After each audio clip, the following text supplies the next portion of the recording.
soyez encore abondamment bénis en ce jour de gloire. Nous sommes très heureux qu'ensemble, nous puissions encore une fois de plus écouter la parole de Dieu. Alors, nous savons que la parole de Dieu, c'est la volonté parfaite de Dieu pour nous. Et avant que nous puissions prier, j'aimerais vous donner donc le thème de ce jour pour qu'ensemble, par l'Esprit de Dieu, que nous puissions vraiment être bénis encore dans le nom de Jésus. Donc, le thème signifie « Ne pleure pas, crois seulement ». Ne pleure pas, crois seulement. Donc voilà le thème que le Seigneur voudrait que nous puissions s'appuyer là-dessus pour être encore bénis par sa parole, qui va encore certainement nous édifier par son esprit au nom de Jésus, dont nous prions. Père, au nom puissant de Jésus-Christ, Éternel Dieu de grâce, Papa, nous venons encore t'honorer, te bénir, parce que tu as dit dans ta parole que nous devions sanctifier, Seigneur, ton nom. C'est pourquoi, Père Dieu de grâce, c'est en ton nom, Jésus, que nous sommes venus encore, Papa, une fois de plus, Papa, t'honorer au nom de Jésus, que seul ton règne soit encore manifeste encore, Seigneur, Papa, en ce moment, et que seule ta volonté puisse s'accomplir encore dans notre vie.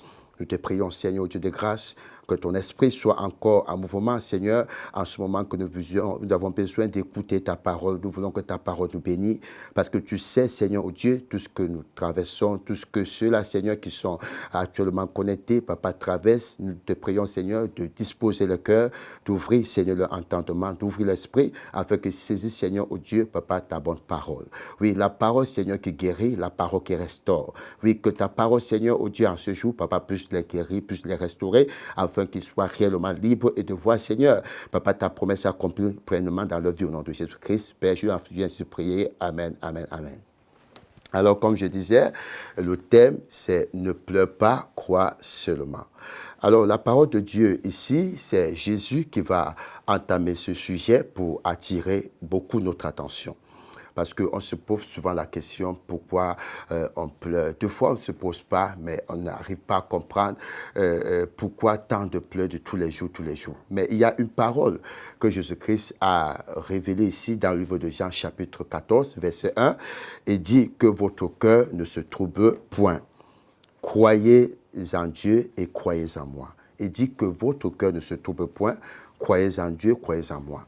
Pourquoi Jésus-Christ dit cela? Il le dit parce que nous sommes troublés. Et parce qu'on est troublés, bien-aimés, nous pleurons.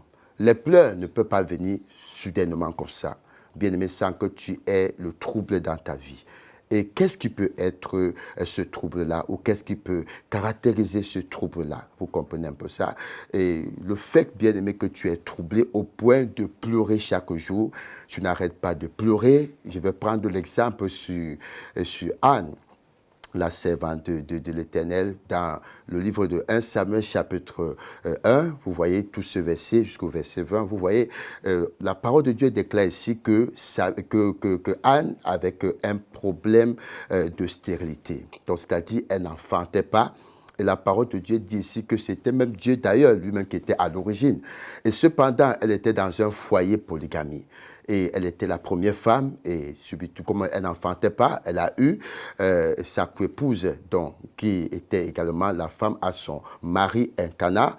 Et la parole de Dieu démontre ici que cette dernière était tellement féconde, elle était fertile, elle enfantait sans aucune difficulté, mais à un moment donné, elle se moquait de Anne, la servante de l'Éternel.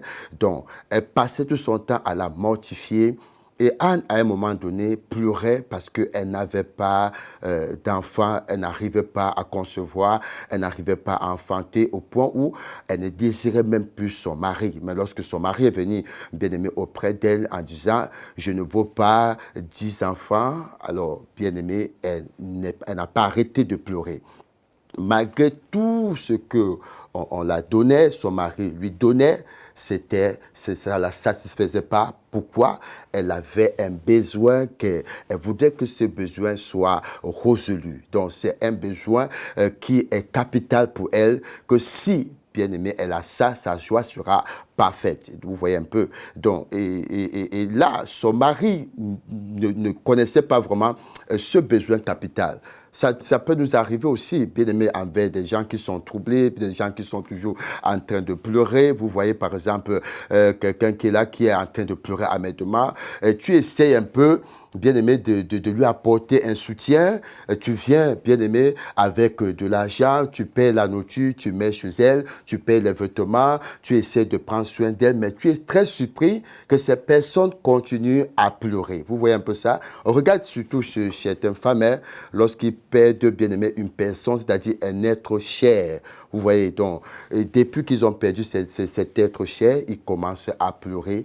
Tout ce que tu fais comme sacrifice à cette personne, ça ne peut pas faire revenir cet être cher. Vous voyez un peu là. Donc, il y a un problème capital, bien-aimé, qui t'amène à être troublé et qui te permet permanemment de voir les pleurs, de pleurer sans cesse. Vous voyez un peu ça. Donc, tu pleures sans cesse. Malgré tout ce qu'on te fait, bien-aimé, tu pleures sans cesse. Ce n'est pas le fait qu'on t'a persécuté. Ce n'est pas le fait qu'on te maltraite.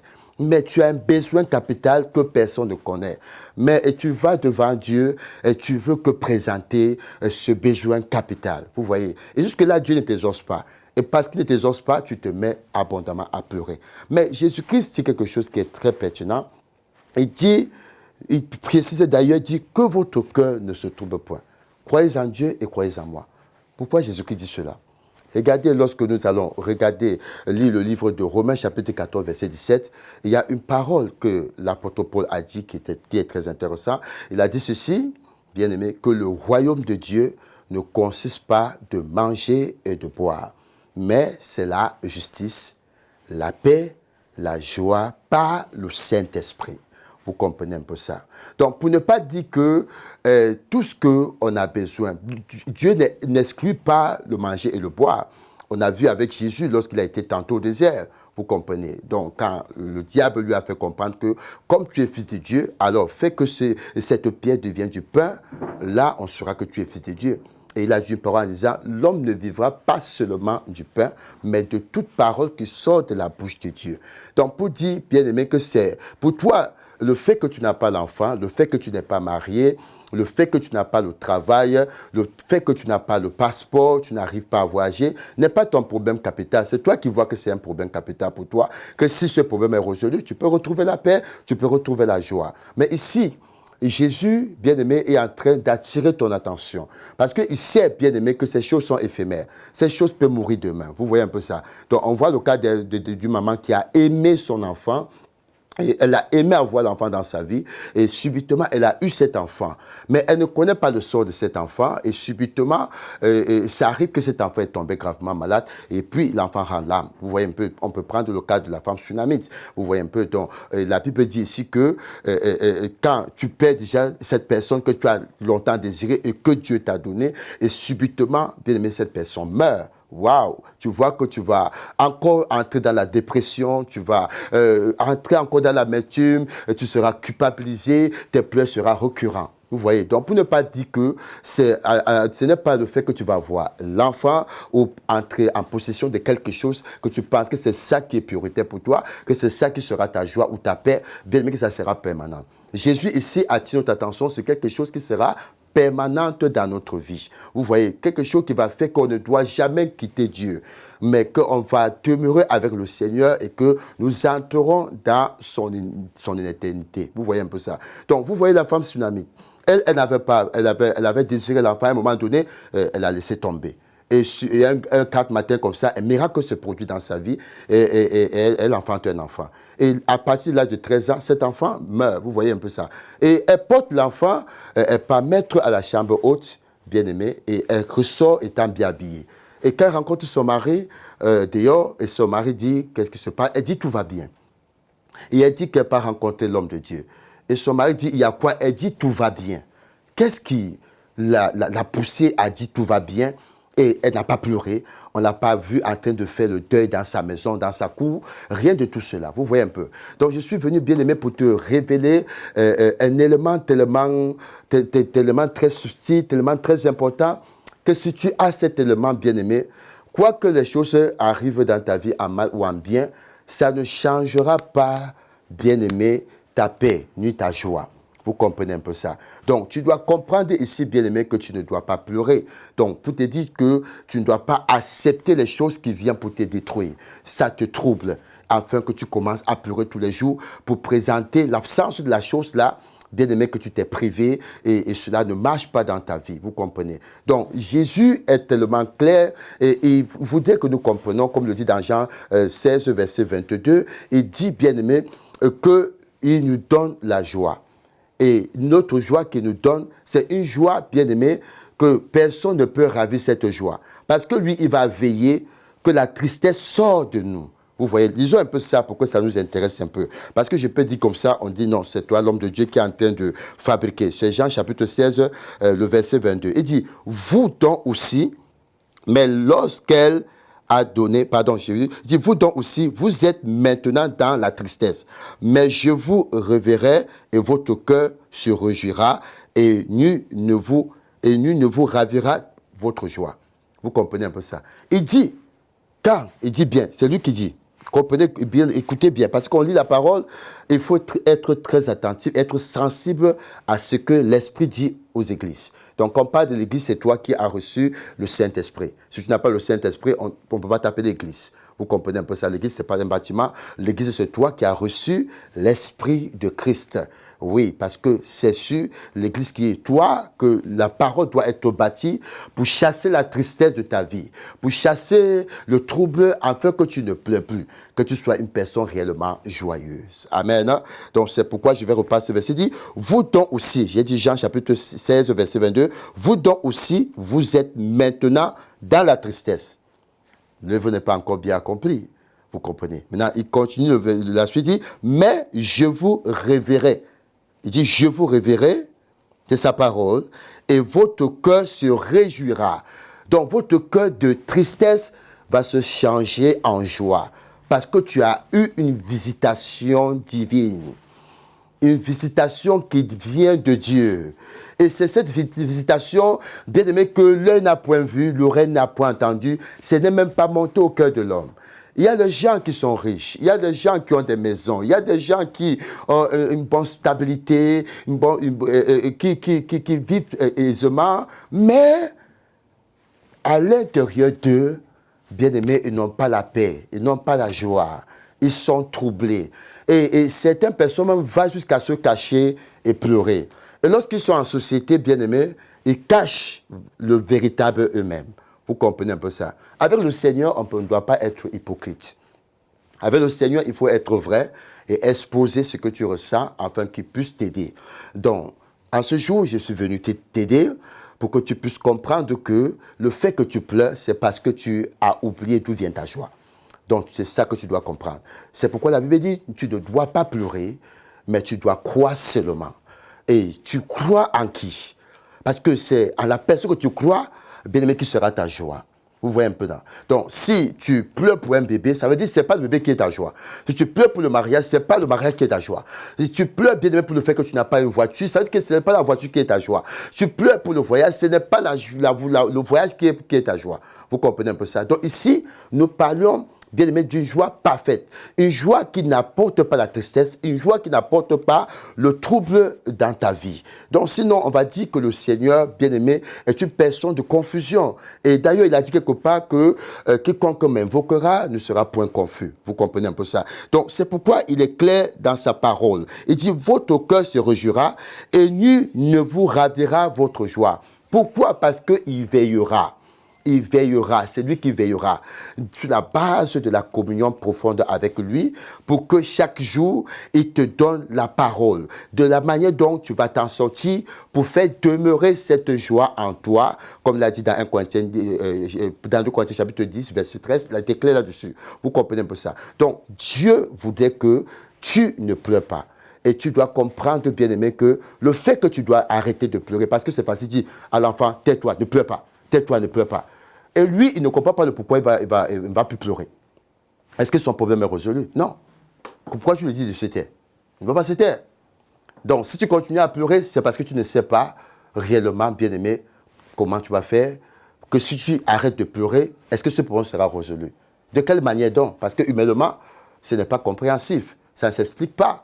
Vous voyez un peu ça? Donc, ça ne s'explique pas. Donc, c'est la raison pour laquelle, bien-aimé, ici, par le Seigneur, et à travers sa parole, il vient t'éclairer.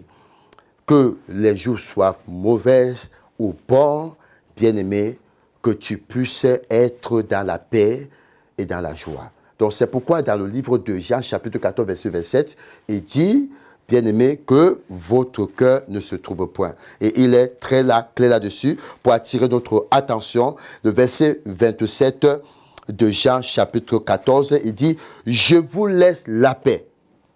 Je vous laisse la paix, je vous donne ma paix, je ne vous donne pas comme le monde donne. Que votre cœur ne se trouble point et ne s'alarme point. Amen. Donc c'est ça que le Seigneur dit.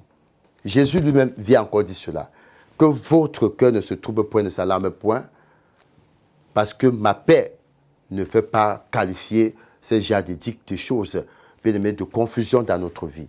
Donc le Seigneur voudrait que nous soyons vraiment dans la paix et dans la joie.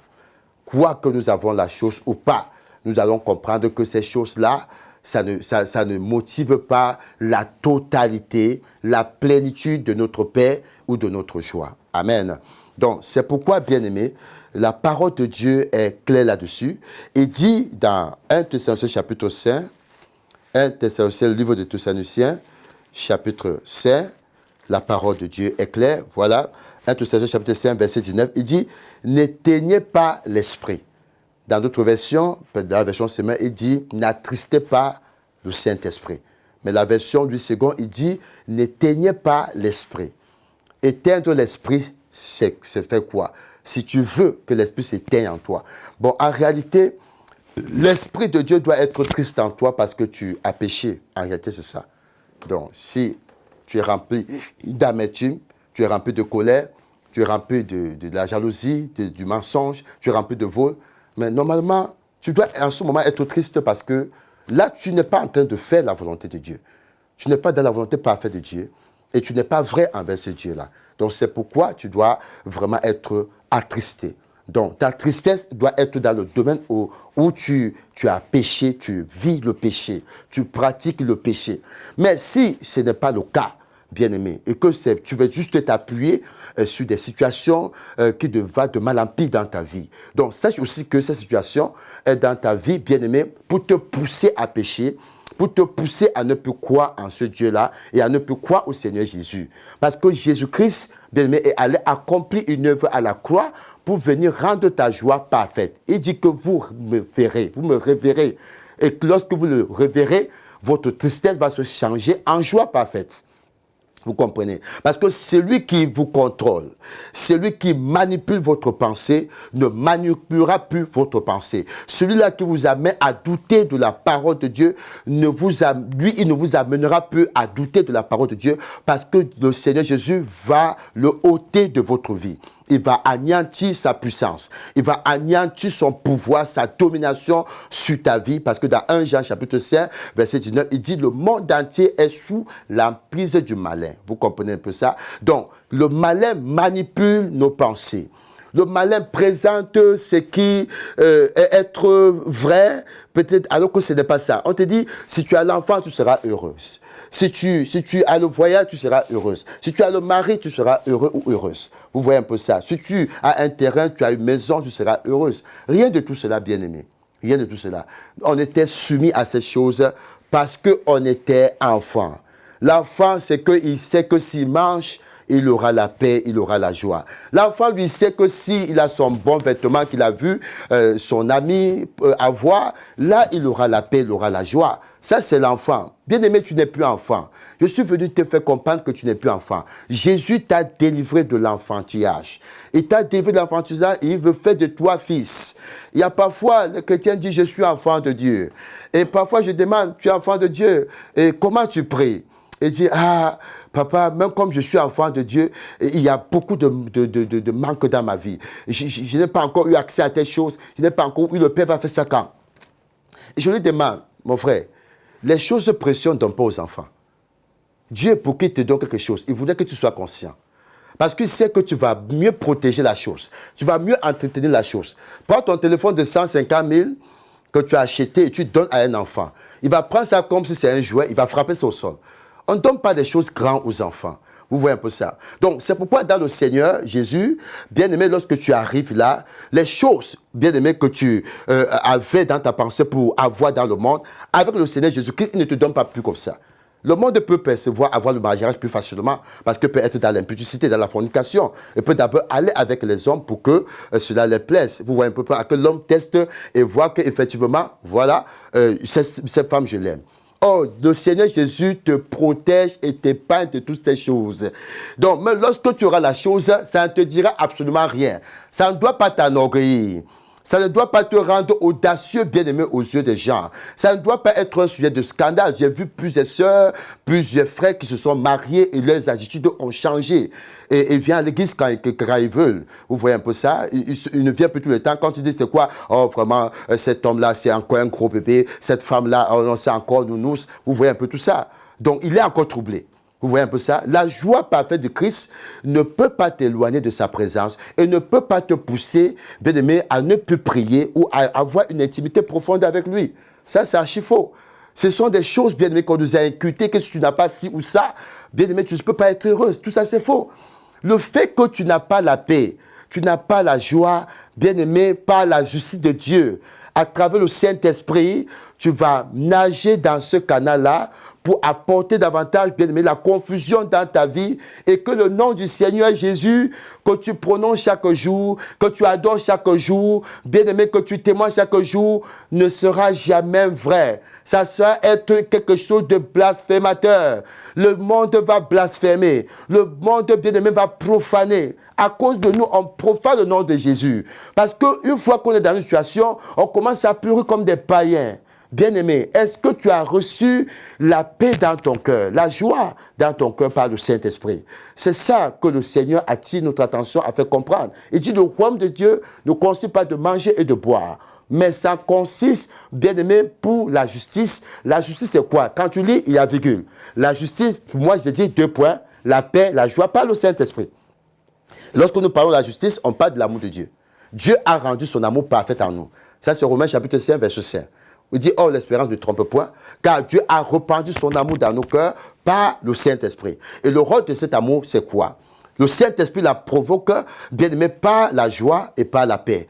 Vous voyez, pour comprendre que nous sommes une nouvelle personne. Donc, c'est pourquoi l'apôtre Paul va dire dans Romains chapitre 12, à son verset 2, pour que nous comprenions tout cela. Parce qu'il y a des personnes qui croient au Seigneur Jésus, qui sont même avec le Seigneur Jésus-Christ, mais bien-aimés, qui demeurent toujours dans le même statut. Rien ne vient encore basculer dans leur vie. Ils sont toujours pareils.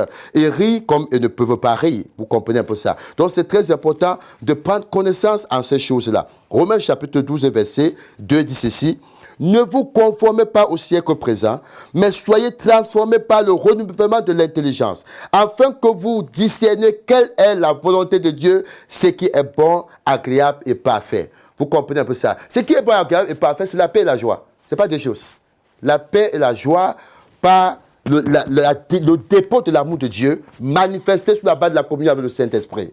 Vous comprenez un peu ça? Et il dit, par-dessus tout, toutes ces choses vous seront données. Par-dessus tout. Ça, c'est Matthieu 6, verset 33. Vous comprenez? Il dit, cherchez pour moi le royaume des cieux et sa justice. Et le reste vous sera donné par-dessus tout. Cherche le royaume, la justice de Dieu. Et Dieu est le royaume. Amen.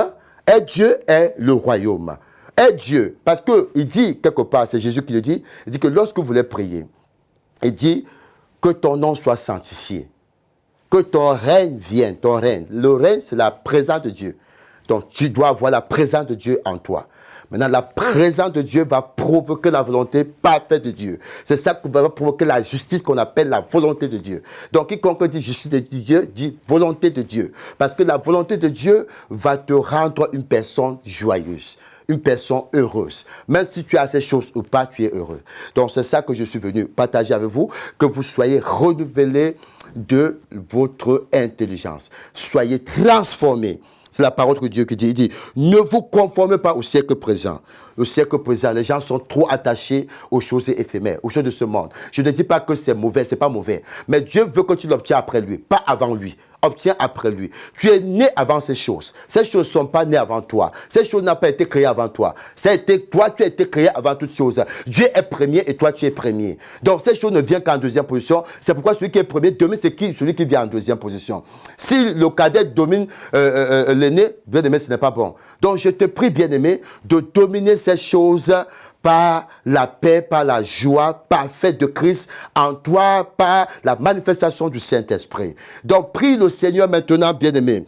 Toi qui es dans le Seigneur, ça fait longtemps, et tu continues à pleurer parce que les choses ne s'accomplissent pas, alors commence à prier, bien-aimé, parce que tu as compris que tu n'es pas encore, bien-aimé, à la conformité.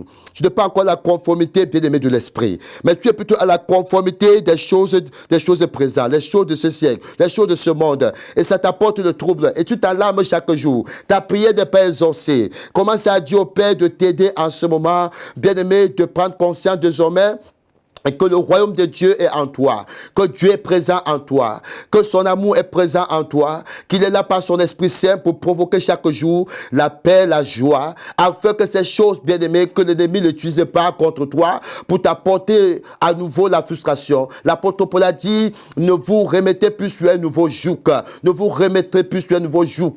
C'est pour la liberté que Christ vous a racheté. Et si tu crois que Christ t'a racheté, si tu crois que Christ t'a véritablement racheté, je prie en ce moment pour toi, que tu reçois la visitation de Dieu, que tu reçois la visitation de Dieu et que tu sois restauré, bien-aimé, dans le renouvellement de l'intelligence, que tu cherches désormais ce qui est agréable et parfait, qui est la paix et la joie. Cherche d'abord la paix et la joie. Dis chaque jour au Seigneur, visite mon cœur, visite mon cœur, visite mon cœur, visite mon esprit, que je veux vivre la paix, je veux vivre la joie. Je sais que la paix et la joie attireront tout ce que j'ai besoin. Et Dieu a dit de poser sur moi tous vos fardeaux. Et moi-même, je prendrai soin de vous. Il est celui-là qui prend soin de toi. Mais pour qu'il prenne soin de toi, soit dans la paix, soit dans la joie. Montre-lui, bien-aimé, que tu l'aimes. Montre-lui que tu l'aimes. Et provoque ses joies, provoque ses paix. Aie confiance en lui. Quoique à un moment donné, même si les gens se moquent de toi,